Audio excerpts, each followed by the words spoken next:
All right. Baby Keem has dropped a brand new album called Casino, Fire. showing his growth as an artist. Got a couple questions. First question is, has Baby Keem officially solidified himself as more than Kendrick's cousin? To me, yes.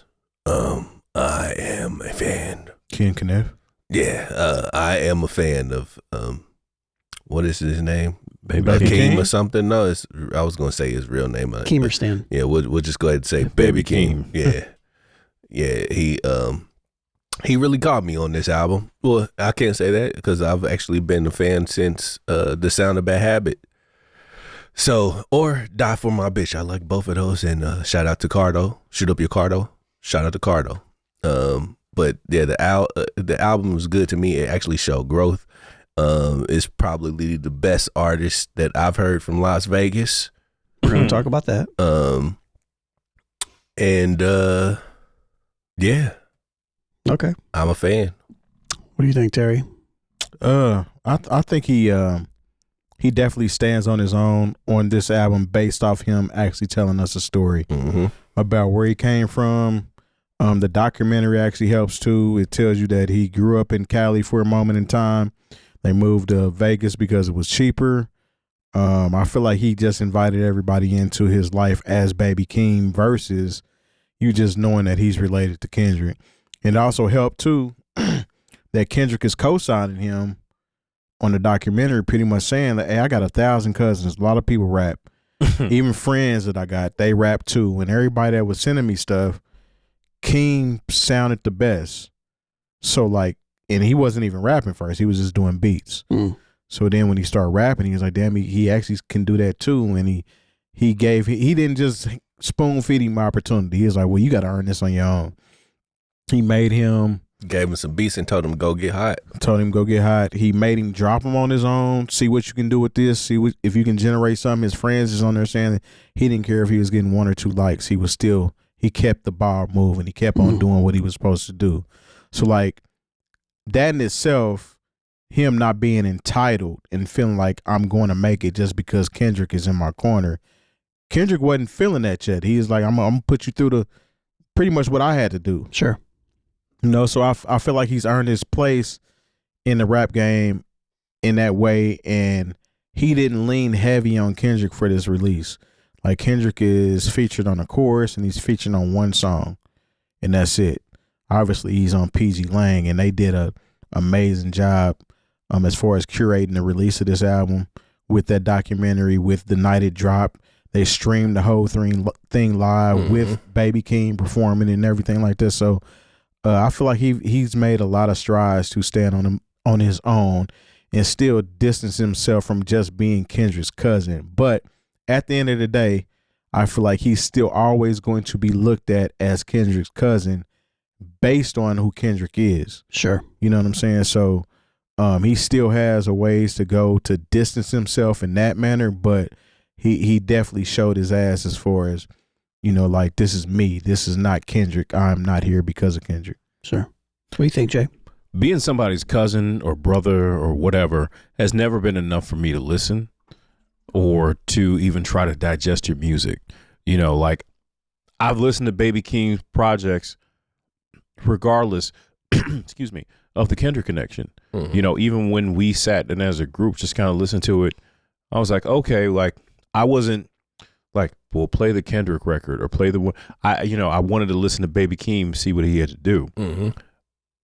I just think that a lot of times there are artists who will be like, oh man, come on, put me on. And I don't think that's not what I'm getting from Baby Keem's projects. He's really trying to set himself up as like, okay, yeah, Kendrick is on here. He's my cousin. But I don't think this project would be viewed differently if, say, the record with Kendrick dropping a verse was not available. I mean, well, I take that back because you're always going to get a certain level of light because Kendrick is just that dude. But he could have dropped this without that, and he was still got a certain level of attention. There are other people who like it's just. I always look at it like this: like, you cannot force people by association to enjoy your music. Still got to be good. You still got to be good. You know, I mean, just think about, you know, we love as much as we love Michael Jackson, just because when, you know, Randy put out an album, or Janet Jackson, just because Randy put out an album in '89, around the same time Janet put out Rhythm Nation, we weren't compelled to go listen to it. No, because Janet's was actually good. Yeah. And like Randy's, you know, or even Jermaine at that time, like he put out a record right before Dangerous, which had a diss song, about Michael Jackson. Didn't do very good. And, you know, that wasn't enough for people to say, oh, yeah, I'm going to listen to that. What is the name of this song? Word to the Bad. Yeah. No, it's an actual diss song on Michael Jackson. It's not good. No, I mean, and the thing is, it's different than the version that's on the album, so I don't know if you can stream it. But, like, yeah, it was a thing. But that wasn't enough for me to ever be compelled to listen to Jermaine's full album, you know, at that time. Sure. So I think Baby Keem has definitely set himself apart and created a lane for himself to where if the next project he puts out doesn't have a Kendrick feature, there are people going to be still checking for Baby Keem. Mm-hmm. Yeah, I think this was the first project that I've listened to Keem where I've kind of enjoyed some of it. To what you guys have said, like just because he was his cousin, I haven't, you know, and I know I'm probably in the minority here, but I haven't really liked a lot of Keem stuff. Mm-hmm. But this project, just from listening to it the first time, it's going to make me go back and listen to it again. It is, I think to the question that was posed about, you know, is he distancing himself? I don't think he's ever going to be able to distance himself from Kendrick Lamar. No. You can hear the influence in him, especially on like, was it Highway 95 Part 2? Was that the record that sounded like there's one record that sounded almost exactly like a Kendrick record. But I forget which one it was. Jackson, you mentioned it earlier. I don't remember the name of the song, but the Peer Pressure record. Yeah. But I'm Not a Lyricist. That was the record. Is that the one? Yeah. That would sound like Three Stacks too a little bit. Yeah. Well, that there's that as well. But I don't think he's ever going to be able to get away from that. But I don't necessarily think that that's a bad thing, you know, because not. You know, there are worse influences to have than one of the greatest rappers to ever live, greatest artists to ever live. You know, and you know, I think he has made a stride, at least for me, as somebody who very much so, I don't care to what you like. I don't care who your brother, your cousin is. I don't care. Like, and this to me seems like he's trying to go in his own direction. Yeah, it makes sense to me, especially and when you bring up other situations where a family member has made it. Think about Warren G with Dr. Dre being his brother. They weren't on the same imprint, but they still were operating under that same G-Funk era type of situation. Their beats were in that same realm. They weren't exactly the same, but Warren G at the time stood on his own. Sure. Definitely. You know, it wasn't a situation to where, like, I don't think I even knew that they were related until later. You know what I'm saying? After Regulated already been out, which was on a I didn't know they were related to way after. Yeah, I mean, it was in the same time frame essentially, but it wasn't like immediately. I didn't know that they were related immediately. I never listened to, especially when the G-Funk era album came out, I wasn't like, oh, I'm going to listen to this because it's Dr. Dre's brother. Right. It's because you had already liked what Warren G was doing. Right. But I will say, with all this being said, we cannot ignore the massive amount of influence that, you know, having somebody like Kendrick as a sibling, and then the privilege, cousin, as you could say, as a cousin, but the privilege to even though Kendrick made him work for it, it's still a cheat code. It's a major cheat code. The fact that you've had him featured when he's that guy. Well, let's look outside of that situation. So, like proximity. Mm-hmm. Your guy, Memphis Bleak, was close to Jay. Sure. He never gave me an album that I really liked like that. He had some couple songs. He had some songs. Actually, one featured T.I. Around and here. Right. Actually, I take that back because that album was the decent. Understanding. May. Was it Made or The Understanding? May was the one that I the really Understanding enjoyed. is Beanie Siegel. Is that? Yeah, that was Benny Siegel. Yeah, I'm sorry. Yeah. I mean, sure. I guess what I'm saying is I don't want to diminish what Keem has done because Keem has taken the guidance and done what he needed to do. Mm-hmm. You can't, if you're offered, if you have the opportunity to have such a cheat code, Come on, man. you gotta, how are you messing this up? Like, I would have worked just as hard as him. yeah, I'm telling you. Like absolutely. he dropped out of school. He was like, I'm doing this. Man, They was talking about kicking him out because he lived in Vegas, but he was in LA trying to record stuff all the time. Cause he is like, look, I'm gonna get my diploma, but this is what makes sense for my future right Sure. now. I need to figure this shit out. that's a one in a lifetime. Like, that's, Come on, man. yeah, you can go back to school. Yeah. Yeah. You So- can get a GED if you need to. So this goes on to the second portion, kind of what you mentioned a little bit. Does Las Vegas now have a sound with Baby Keem, or does he sound like an amalgamation of other artists still? I'll say he sounds like an amalgamation of a bunch of different artists, man. Just because, respectfully, and this is, I don't know any different, but I don't think he's been in Vegas long enough to cultivate a sound, you know what I mean? Yeah. In Vegas. I think he would have been because he talked about he moved there like when he was 4. Yeah, but I'm talking since he's been making music, Yeah. he's been around. Yeah, California. Yeah. Yeah. So he hasn't been, he didn't build his sound there with Vegas producers, Right, et cetera, right. et cetera. He already had the industry attached to him. Does he claim Vegas like that? He did on this album. I mean, I think I know it's called the Casino. album is probably the stamp of him being like, I'm from Vegas. Yeah. Okay. Yeah, I don't know. Do you guys But, have I mean- any thoughts on that, or? I mean, it's I don't know. So much of my flavor comes from St. Louis, Mm-hmm. but I feel like I'm a Hoosier at this point. Mm-hmm. You know, so I don't know. Like sometimes it's like, well, where's that line of demarcation of where you're from and what are your influences? Line Yeah. of demarcation. No, that's real. The elocution from this room. You know, so it's like, okay, yes, I bring, especially when I'm on stage and I have the microphone in my hand, like a lot of that comes from St. Louis, influenced by Pimp shit. the maybe comes from like the MCs, the party rockers that I listen to, specifically. Contagious. No, certainly not. That's another story for another time. You know, specifically from Dr. Jockenstein, who was given his name by, you know, Parliament Funkadelic's George Clinton, you know what I'm saying? So like I take a lot of my influence in the way I move the crowd from that, but at the same time I've been doing it here for so long, I have to know what it is that works here. You got a little Jerry Wade in you. Yeah. Exactly. There's you know, rest in peace of him, you know, there's a certain thing that I picked up from here. You know, so I mean, I think there's a difference, not really a difference, but I think